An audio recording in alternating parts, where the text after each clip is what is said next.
Now, obviously, this is a technology conference, so you can expect a bit more understanding than an ordinary conference. But let's just go right down to basics. We hear so much about virtual reality. We hear so much about augmented reality. What is the difference? Sure. Well, thank you for having me. I'm Daniel Diaz. I'm the Chief Transformation Officer at Magic Leap. Magic Leap produces an augmented reality headset that's been purpose-built for business. So it is, it's a headset that allows you to see the physical world around you and place digital content in that world, integrate that digital content into the world, which is different than VR, which blocks you from seeing the physical world and only allows you to see the digital content.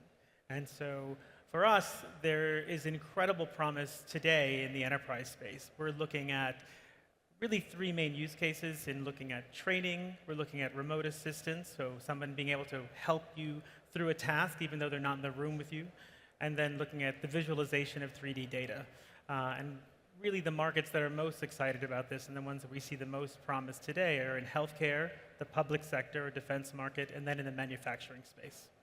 So in these areas, you really think that this is a game changer. Let's look at manufacturing, because of course, that's one of those industries where you think this kind of technology wouldn't necessarily change much. What do you think will be or are already being the impacts of AR in manufacturing? Sure.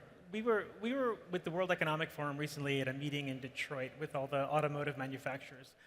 And when you ask them what the biggest challenge that they're having in the manufacturing space right now, it's not supply chain, it's not shipping, it's not preparing for the possibility of a recession. The biggest problem that manufacturers are having right now is with people.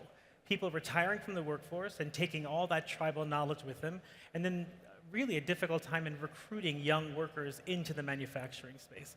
That is what is their biggest challenge. And augmented reality is actually the ideal solution for that scenario. We have been able to partner with a company called Manifest, which has created augmented reality training scenarios where you can put a factory worker on the line and train them live while they're there in the physical space where they're supposed to be doing the job with that incredible digital content guiding them along.